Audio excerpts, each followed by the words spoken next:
So, ito pala ang collection ni Andrea. Tingin.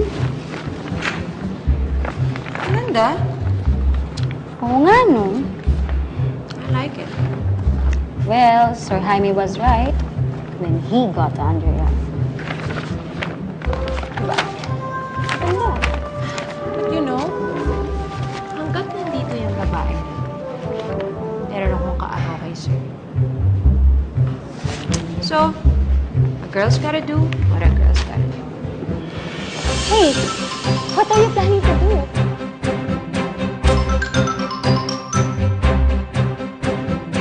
I don't like your collection. It's vulgar and poorly done.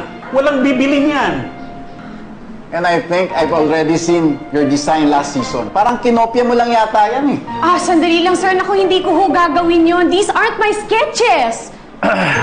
Andrea, you are wasting our time. Kung ano yung sinasabi mo dyan, puro basura naman itong pinapakita mo sa amin. What is this?